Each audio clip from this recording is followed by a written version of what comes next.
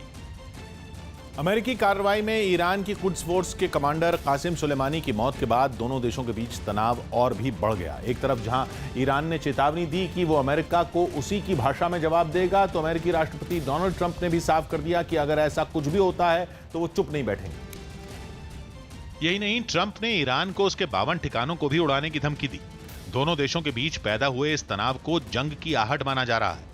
Iran ने तो साफ कर दिया है कि वो अब अमेरिका को जवाब देकर रहेगा। इसके लिए उसने अमेरिकी प्रतिबंधों के खिलाफ जाकर परमाणु कार्यक्रम फिर से शुरू करने का ऐलान किया है। यही नहीं, कासिम सुलेमानी की मौत से ईरान इस कदर गुस्से में है कि वो अमेरिका पर कहर बरपाने की धमकी दे रहा है।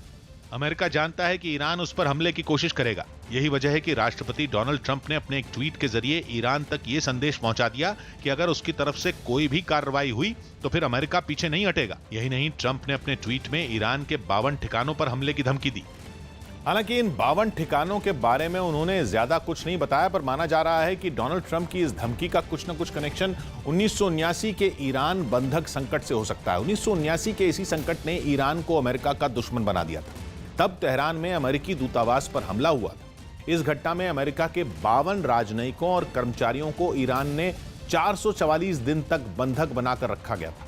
इसलिए ऐसा कहा जा रहा है कि अमेरिकी राष्ट्रपति डोनाल्ड ट्रंप ने ईरान के 52 ठिकानों पर नजर होने की धमकी दी है, क्योंकि 1979 में अमेरिका के सैन्य ऑपरेशन के बाद भी 444 दिन तक अपने कर्मचारियों को वो छुड़ा नहीं पाया था।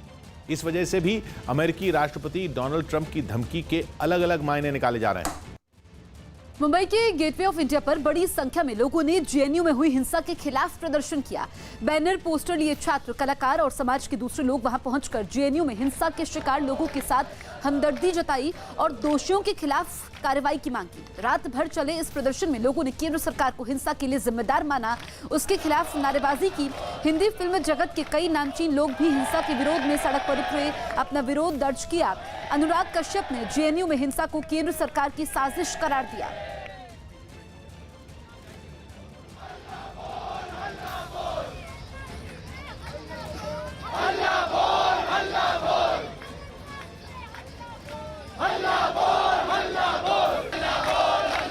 जामिया में अलग नियम होता है, जेएनयू में अलग हो जाता है। वहाँ पुलिस घुस के मारते हैं, यहाँ पे पुलिस बाहर खड़ी रहती है।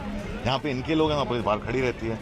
तो ये सरकार पूरी तरह से पुलिस को कंट्रोल कर रही है अपने, और सरकार अपने हिसाब से, सरकार का एक ही एम्बिशन है, सिर्फ चुनाव जीतते रहना।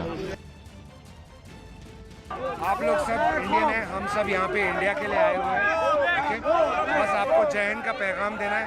ठीक है, शांत रहिए, सब कुछ अच्छा रहेगा। गाने गाते हैं और बस ये कहना है कि आप लोगों का बहुत बहुत धन्यवाद। छत्तीसगढ़ की राजधानी रायपुर में विरोध की वजह से एक मदरसे में नागरिकता संशोधन कानून पर होने वाला कार्यक्रम बीजेपी को रद्द करना पड़ा। सीएए पर भ्रम दूर करने के लिए बीजेपी देश भर में जागरूकता अभियान चला रही है। और इसी कड़ी में रायपुर के एक मदरसे में नागरिकता संशोधन कानून के समर्थन में एक कार्यक्रम रखा गया, जिसमें केंद्रीय मंत्री संतोष गंगवार और राज्य के पूर्व मुख्यमंत्री डॉक्टर रमन सिंह को शामिल होना था, लेकिन कार्यक्रम को मुस्लिम समुदाय के लोगों के विरोध की वजह से रद्द करना पड़ा। यहाँ पर मुस्लिम भाइयों की ये जो भीड़ है, मुस्लिम समुदाय के लोग जो है इस मदरसे के सामने जमा हो गए हैं और इस जागरूकता अभियान का जो है वो विरोध किया जा रहा है। इस कार्यक्रम के विरोध में मदरसे के बाहर मुस्लिम समुदाय के लोगों की भीड़ जमा हो गई, जिनमें कई लोगों ने हाथों में काले झंडे ले रखे थे, जबकि कुछ लोगों के हाथों में बैनर और पोस्टर दिखाई दिए, जिन पर नागरिकता संशोधन कानून के विरोध में नारे लिखे थे। यही नहीं, एक आदमी वहां तिरंगा भी लहराता नजर आया। इस दौरान मुस्लिम समुदाय के लोगों ने सीएए के विरोध में नारेबाजी भी की। कार्यक्रम रद्द किए जाने पर न्यूज 18 की टीम ने संतोष गंगवार से बातचीत की, तो उन्होंने ऐसे किसी भी कार्यक्रम के होने और उसमें जाने की बात से ही साफ इनकार कर दिया। हमें पता नहीं था कि हमको जाना है, अगर जाना होता तो हम जाते, पर हम इतना ही कह सकते हैं, किसी को भ्रम में नहीं आना चाहिए, किसी की नागरिकता नहीं जा रही है। वहीं इस मुद्दे पर कांग्रेस ने बीजेपी पर निशाना साधते हुए एनआरसी और सीएए के नाम पर लोगों को लड़ाने का आरोप लगाया। भारतीय जनता पार्टी चाहती है कि देश में एनआरसी और सीएए के नाम पर लोग लड़ते रहें और देश की अभी की जो परिस्थितियां हैं उससे लोग उस पर सवाल ना उठा सकें। बिहार के मुजफ्फरपुर में मेडिकल कॉलेज के छात्रों छात्राओं ने परीक्षा केंद्र बदलवाने की मांग पर जमकर हंगामा किया। छात्रों के हंगामे की वजह से मेडिकल कॉलेज की इमरजेंसी सेवाएं भी ठप पड़ गई, क्योंकि वहां पहुंचते ही गुस्साए छात्र छात्राओं ने गेट को बंद कर दिया। कुछ देर बाद बड़ी तादाद में प्रदर्शनकारी मेडिकल कॉलेज के बाहर जुटे और अपनी मांगों पर प्रदर्शन शुरू कर दिया। ये हंगामा तब शुरू हुआ जब मेडिकल कॉलेज ने 3rd ईयर की परीक्षा के लिए MIT को सेंटर बनाया। पिछले साल भी MIT में ही परीक्षा केंद्र था, लेकिन उस बीच वहाँ काफी बवाल और मारपीट हुई थी, जिस वजह से परीक्षाओं को बीच में ही रोकना पड़ा था। हमारे जो सीनियर्स हैं उनके साथ मिसबिहेव किया गया, टॉर्चर किया गया, स्टिल आप वहाँ पे ही सेंटर दे रहे हो, इसका फिर क्या मतलब है? प्रदर्शनकारियों ने चेतावनी दी कि अगर परीक्षा केंद्र नहीं बदला गया तो वो बड़े पैमाने पर आंदोलन करेंगे। चीन के हाबिन शहर में हर साल की तरह इस बार भी international ice and snow festival की धूमधाम से शुरुआत की गई। बर्फ के इस थीम पार्क को तैयार करने के लिए करीब 10,000 कलाकारों ने 15 दिन तक मेहनत की, जिसे पूरी तरह से तैयार होने के बाद लोगों के लिए खोल दिया गया। इस दौरान बर्फ से बने इस थीम पार्क को खूबसूरत रोशनी से सजाया गया। इसके साथ ही वहां शानदार आतिशबाजी भी की गई। इस थीम पार्क में बर्फ से कई ऊंची इमारतें और महल बनाए गए। इसके अलावा वहां बर्फ से ही कई खूबसूरत कलाकृतियां भी बनाई गई। बर्फ से बने इस खूबसूरत शहर को देखने के लिए वहां बड़ी तादाद में सैलानी भी पहुंचे, जो जमकर मस्ती करते नजर आए। Yeah, we really like it. Yeah, it's magnificent. कई सैलानी बर्फ पर फिसलने वाली साइकिल की सवारी करते दिखे। इस थीम पार्क के लिए पास ही की एक जमी हुई नदी से बर्फ को लाया गया, जिसे पहले बड़े बड़े टुकड़ों में काटा गया और फिर बाद में आपस में जोड़कर एक आकार दिया गया। इस दौरान कलाकारों ने -20 डिग्री तक के तापमान में काम किया।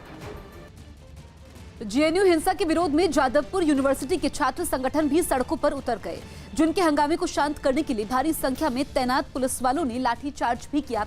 इस मुद्दे पर अलग अलग राजनीतिक दलों से जुड़े छात्र संगठनों के प्रदर्शन की वजह से टकराव बढ़ गया और छात्र एक दूसरे के खिलाफ नारेबाजी करने लगे। हालात इतने बिगड़ गए कि पुलिस की मौजूदगी में छात्रों के बीच झड़प होने लगी। नारेबाजी और हंगामे के बीच पुलिस वालों ने इन छात्रों को शांत करने की काफी कोशिश की, सड़क के बीच में बैरिकेडिंग लगा दी, लेकिन नाराज छात्र नहीं रुके। हंगामा बढ़ता चला गया, जिसके बाद पुलिस ने इन्हें हटाने के लिए लाठीचार्ज किया, जिसमें कई छात्र घायल भी हो गए।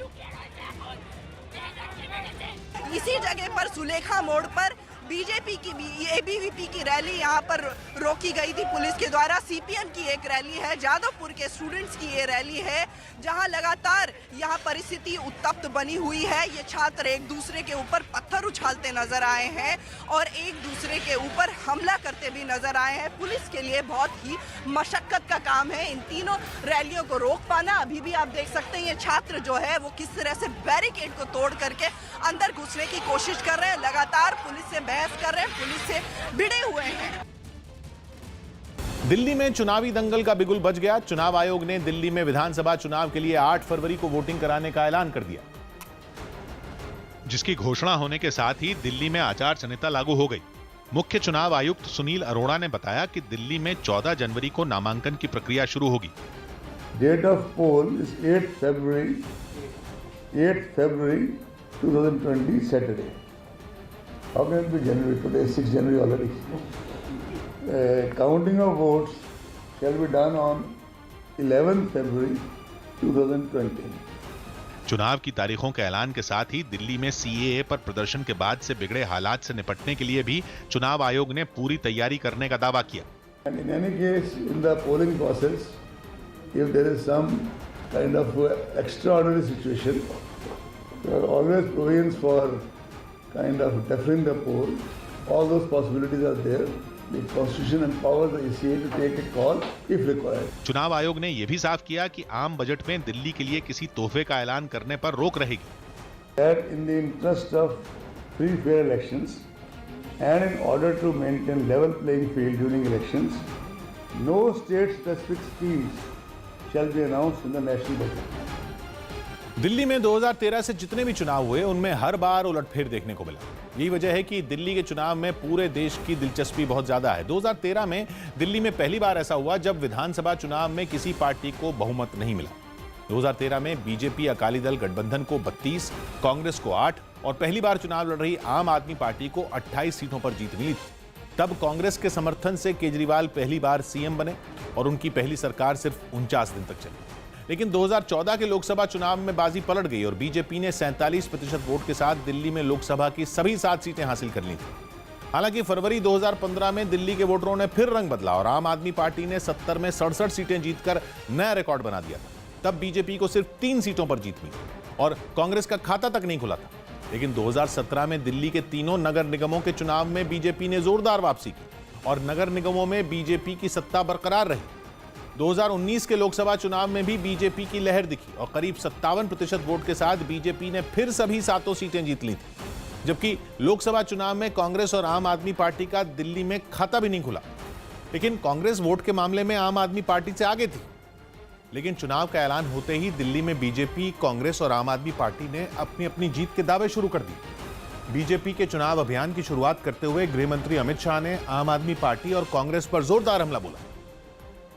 हालांकि अमित शाह दिल्ली में 300 किलोमीटर लंबे साइकिल ट्रैक की शुरुआत करने पहुंचे थे, लेकिन इस दौरान उन्होंने आरोप लगाया कि बीते 5 साल में केजरीवाल सरकार ने सिर्फ झूठ बोला। आप पार्टी की सरकार 5 साल चली, कुछ नहीं किया। 5 महीने में सारे एडवर्टाइज देकर विकास के लिए लोगों की आंख में धूल झोंकने का प्रयास। गृह मंत्री अमित शाह ने राहुल गांधी को भी जमीन पर उतरकर सच्चाई जानने की चुनौती दी। राहुल बाबा, माइक में बोलना ठीक है, एक बार मोहल्ले में निकल जाओ, मालूम पड़ जाएगा जनता किसके साथ। वहीं कांग्रेस ने राहुल गांधी पर अमित शाह के हमले का जवाब देने के बजाय दिल्ली में शीला दीक्षित के काम पर चुनाव लड़ने का ऐलान किया। कांग्रेस का गवर्नमेंट आने के लिए दिल्ली का लोग वेट कर रहे हैं। 15 साल की शीला जी का गवर्नमेंट दिल्ली को एक मॉडर्न सिटी बनाया। दिल्ली का फैसिलिटीज जो हम देख रहे हैं, यूनिवर्सिटी हो, मेट्रो हो, सारा डेवलपमेंट हो, ये सारा कांग्रेस का गवर्नमेंट के टाइम में आया। चुनाव का ऐलान होने के 1 घंटे बाद ही दिल्ली के मुख्यमंत्री अरविंद केजरीवाल मीडिया के सामने आए और उन्होंने बीजेपी पर एक बार फिर सवाल दाग दिया। और केजरीवाल ने बीजेपी को उनके सीएम उम्मीदवार का नाम बताने की चुनौती दे दी। साथ ही उन्होंने पीएम मोदी के नाम पर वोट मांगने पर तंज भी कसा। ऐसा तो कैसे होगा, वो प्रधानमंत्री की कुर्सी छोड़ के तो दिल्ली के मुख्यमंत्री नहीं बनेंगे, तो कैसे करना चाह रहे हैं वो मुझे भी समझ नहीं आया। इससे पहले मुख्यमंत्री अरविंद केजरीवाल ने ट्वीट कर चुनाव अपने काम के दम पर लड़ने की बात कही, जिस पर केंद्रीय मंत्री और दिल्ली में बीजेपी के बड़े नेता डॉक्टर हर्षवर्धन ने चुटकी ली। This election will be a sort of a contest between the Aam Aadmi Party and the Congress Party for a second and third position.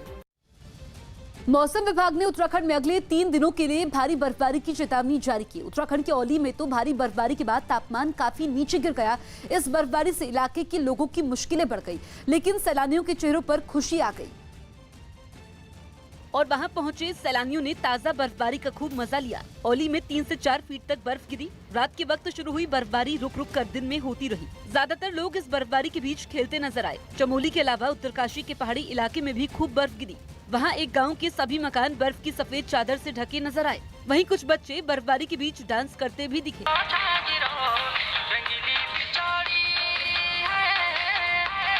Uttarakhand के चारों धाम पहले ही बर्फ से ढके हुए हैं और मौसम विभाग ने अगले 3 दिनों के लिए रेड अलर्ट जारी करते हुए उत्तराखंड के पहाड़ी इलाकों में भारी बर्फबारी की आशंका जाहिर की है। यानी अगले 3 दिनों में पहाड़ों के तापमान में और गिरावट दर्ज की जा सकती। यूपी के कई शहरों में कोहरे ने ट्रेनों की रफ्तार पर ब्रेक लगा दी, जिससे यात्रियों की परेशानी बढ़ गई। सबसे ज्यादा खराब हालात मुगल सराय में देखने को मिले, जहां पहुंचने वाली ट्रेनें घने कोहरे की वजह से लेट हो गईं, जिसके बाद यात्रियों को कड़ाके की ठंड में रेलवे स्टेशन पर घंटों इंतजार करना पड़ा। बहुत दिक्कत है, ठंडी में आके बैठे हुए हैं। सुबह से अभी तक कुछ हो नहीं, अभी भी लेट हो गए, घंटे पे घंटे लेट होते जा रही है। कई ट्रेनों के 12 से 19 घंटे तक लेट होने की वजह से यात्री भीषण ठंड में जमीन पर कंबल ओढ़कर सोने पर मजबूर हो गए। यात्रियों ने स्टेशन पर किसी तरह का इंतजाम नहीं होने पर नाराजगी जाहिर की। किसी किस्म का कोई भी व्यवस्था नहीं है, एकदम अगर देखा जाए तो ट्रेन सिस्टम पूरा डैमेज। कुछ ऐसा ही हाल वाराणसी में भी देखने को मिला, जहां ट्रेनों के लेट होने के बाद मुसाफिर काफी परेशान दिखे। कुछ ट्रेनों के रद्द होने के बाद उनकी मुश्किलें और बढ़ गईं। पश्चिम बंगाल के पुरुलिया में नागरिकता संशोधन कानून के समर्थन में बुलाई गई रैली में बीजेपी समर्थकों और पुलिस के बीच झड़प हुई। बताया गया कि बीजेपी समर्थक मुख्यमंत्री ममता बनर्जी का पुतला जलाने की तैयारी में थे, तभी पुलिस ने उन्हें रोका, जिसके बाद प्रदर्शनकारी पुलिस से भिड़ गए।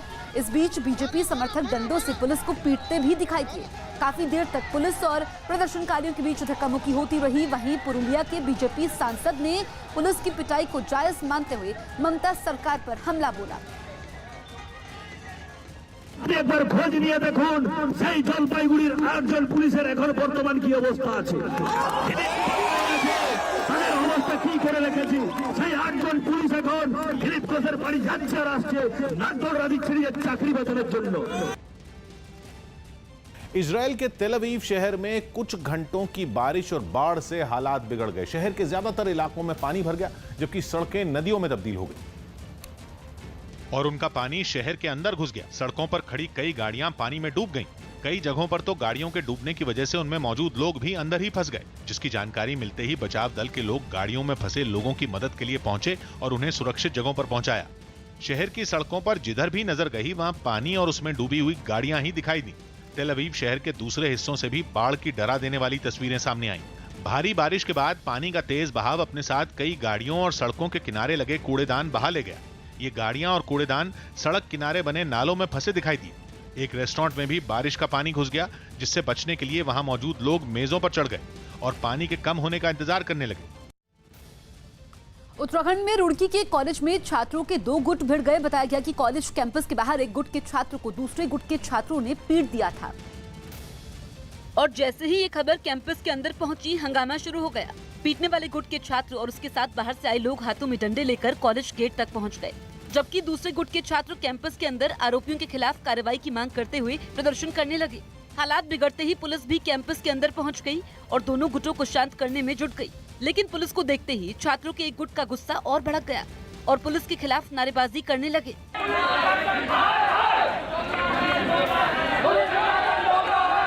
वहीं पुलिस हंगामा कर रहे छात्रों को रोकने के लिए आगे बढ़ी, लेकिन सैकड़ों की संख्या में मौजूद छात्र कार्रवाई की मांग पर अड़े रहे। इसी बीच एक पुलिस की अधिकारी भी कॉलेज प्रशासन के लोगों के साथ छात्रों से बात करने के लिए पहुंची और हंगामा करने से उन्हें मना कर दिया। ऐसा कोई काम मत करो कि तुम लोगों पर कुछ हो। बात सुनो, क्योंकि 3 लड़के अंदर जो बैठे उनको बताओ, ठीक है। बताया गया कि मारपीट के आरोप में 10 छात्रों के खिलाफ पुलिस ने मुकदमा भी दर्ज किया।